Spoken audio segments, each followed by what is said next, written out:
Jamaah muslim rahimakumullah, Masjid Al-Furqan rahimakumullah, jamaah salat isya sekaligus salat tarawih rahimakumullah.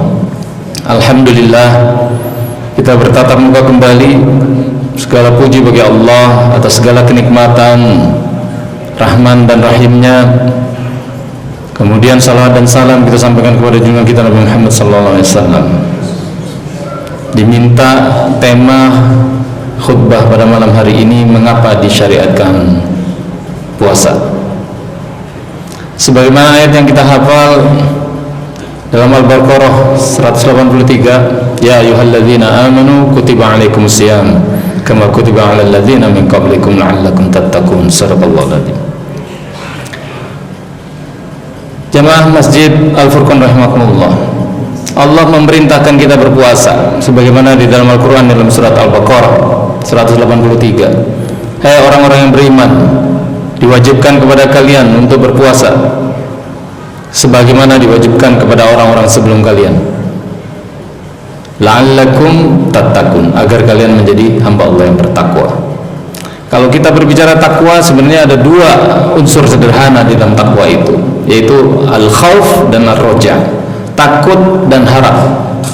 Ketika kita takut bermaksiat kepada Allah, takut melanggar aturan-aturan Allah, dan kita senantiasa berharap dengan rahmatnya, bangun di tengah malam, melakukan semua ibadah-ibadahnya, semua perintah-perintahnya karena mengharap daripada rahmatnya, ridhonya, maka itu adalah sebab daripada karakter takwa.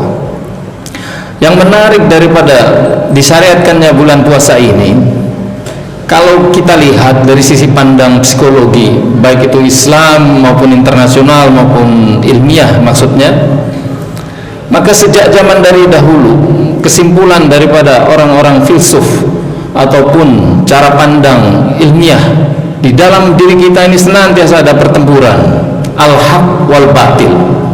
Yang satu mengajak pada hal-haq dan satu mengajak pada al-batil. Yang satu angel, yang satu satan. Yang satu malaikat, yang satu setan. Satu membisikkan kebaikan, satu membisikkan keburukan. Dan keburukan itu identik dengan hawa nafsu binatang. Oleh karenanya Allah mewajibkan syariat puasa karena ingin memuliakan hambanya agar kita menjadi bertakwa. Oleh karenanya barang siapa di antara kalian yang paling mulia adalah inna akramakum indallahi atqakum. Jadi adalah orang yang bertakwa yang paling mulia. Oleh karenanya kita dimuliakan dengan puasa Ramadan ini, karena kita punya potensi nafsu kebinatangan dan nafsu ruhani yang dari Allah tiupkan dengan cahaya, dengan ruh yang murni, yaitu nafsu mutmainnah, selalu bertolak belakang. Dengan adanya saum puasa, maka semua nafsu kebinatangan ini direm. 11 bulan kita sudah memberikan kenikmatan yang penuh kepada fisik kita, makan, minum. Akan tetapi diri kita bukankah terdiri dari dua hal yang utama, yaitu fisik yang diciptakan dari turab dan kemudian ruh yang Allah tiupkan dari ciptaannya. Sebagaimana Allah berfirman dalam Al-Quran, alastu birabbikum, ketika kita dipersaksikan di alam ruh kita sebelum kita ditiupkan ke rahim ibu kita, bukankah aku ini Tuhan kamu?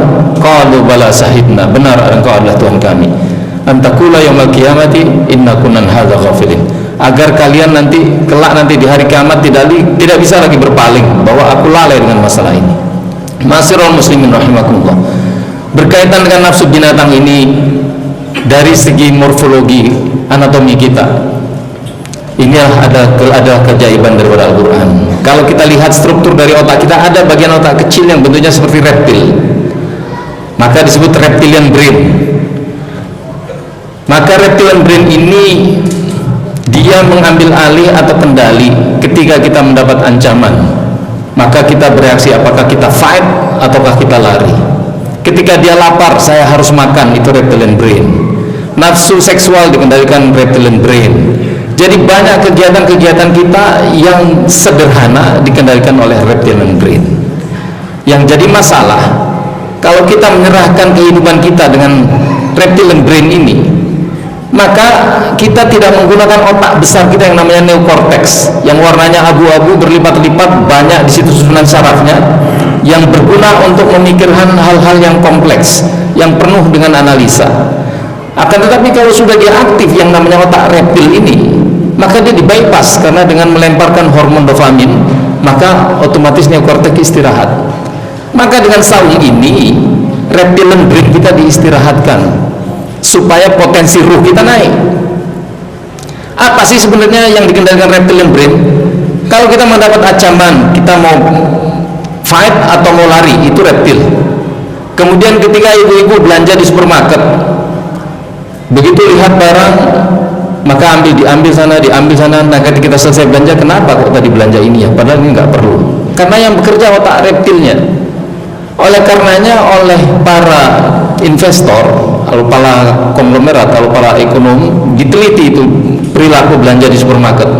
Barang yang menarik ditaruh di sebelah mana? Ditaruhlah di sebelah kanan, supaya tipe konsumtifnya ini timbul. Nah, ini otak-otak reptil.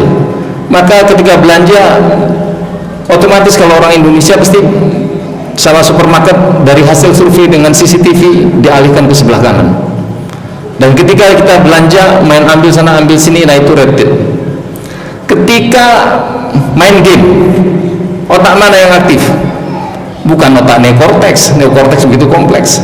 Dari sisi penelitian yang aktif hanya reptilian brain, karena dia butuh reaksi cepat, tekan kanan, tekan kiri. Jadi orang yang banyak main game, itu otak reptil yang aktif. Kemudian makan, pola makan juga begitu. Barang siapa yang senantiasa dipenuhi dengan nafsu makan, setiap hari makan, terutama makan-makan yang penuh dengan karbohidrat, menghilangkan rasa lapar, dia tidak bisa mengendalikan badannya, maka badannya dikendalikan oleh reptilian brain, senantiasa ingin makan.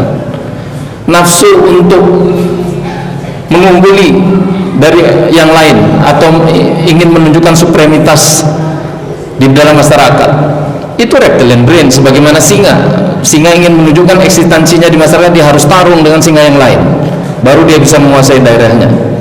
Oleh karena itu, salah satu potensi fa'alhamaha fujuraha wa taqwaha, Allah ilhamkan dua jalan dalam diri kita, itu jalan takwa dan jalan fujur, jalan kesesatan atau jalan kekafiran, keingkaran. Nah, ini didominasi jalan-jalan fujur itu dengan memang Allah berikan potensi kepada kita. Kalau kita memuaskan seluruh nafsu duniawi kita, karena kita diciptakan dari tanah, maka sesungguhnya yang bisa memuaskan badan kita yang dari tanah, semuanya asalnya dari tanah. Makanan dari tanah, pakaian juga dari tanah, dari bumi maksudnya. Kemudian rumah juga dibangun dari tanah, dari batu-batuan. Mobil juga dari besi, dari tanah, dari bumi. Maka yang namanya makanan ruh tidak akan bisa dipuaskan oleh dengan hal-hal yang materialistik. Oleh karenanya Allah memberikan saum Ramadan ini, di dalam Ramadan ini makanan yang begitu sempurna, begitu istimewa. Syahrul Ramadan alladzi unzila fihil Qur'an, dan diturunkannya lah Al-Qur'an. Al-Qur'an ini adalah makanan ruhani. Dengan berpuasa kita menekan hawa nafsu makan, karena sesungguhnya ada ilmuwan yang mengatakan, don't let your body control by your reptilian brain. Jangan biarkan badanmu itu dikendalikan oleh otak reptil. Artinya jangan selalu menuruti hawa nafsu.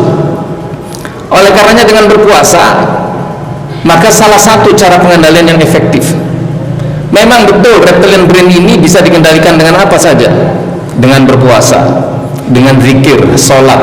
Kalau orang barat mengatakan dengan istilah meditation.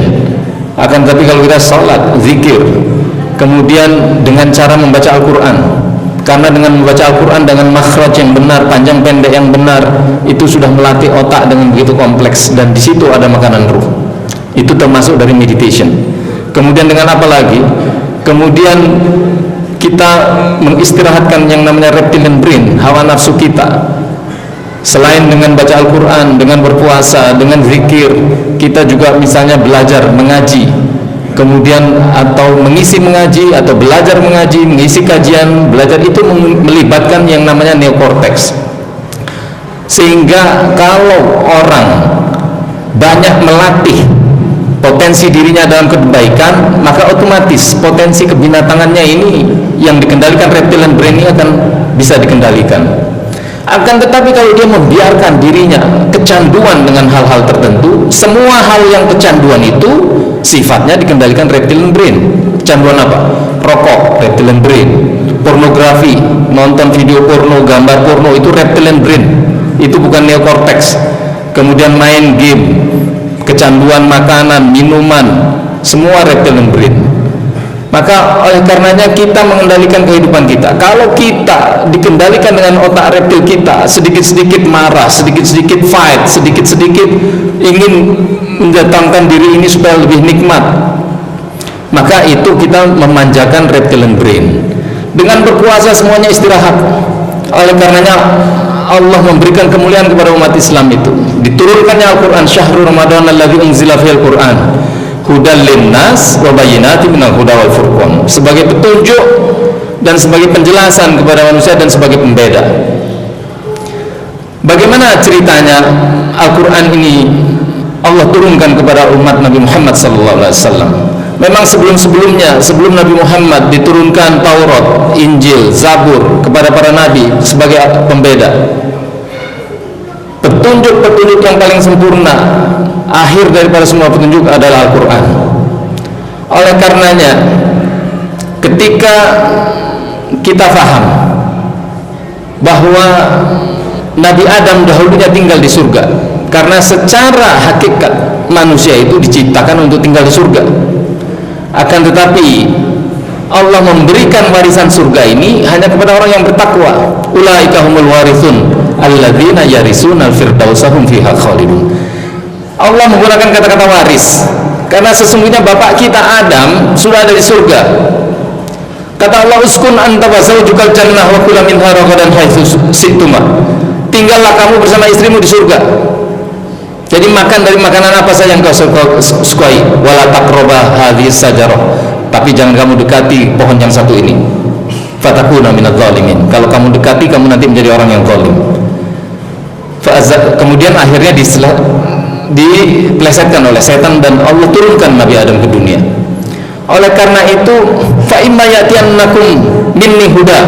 Ketika datang petunjuk dariku, maka ketika datang fa inna minkum huda famanittaba hudaya fala khaufun 'alaihim wa lahum yahzanun. Barang siapa yang mengikuti petunjukku, maka dia tidak akan bersedih dan tidak akan takut dalam menghadapi masa depan.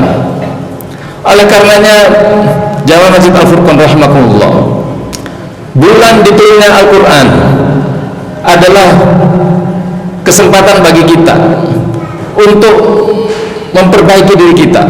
11 bulan kita telah banyak terlalu memanjakan yang namanya bagian dari tubuh kita yang diciptakan dari tanah ini. Maka Allah mintakan 1 dari 12 bulan agar kita fokus kepada memberikan makanan kepada ruh yang sesungguhnya Allah berikan kemuliaan manusia ini karena dengan ruh yang begitu mulia, sehingga kita mampu berpikir, kita memiliki akal, kita memiliki hati.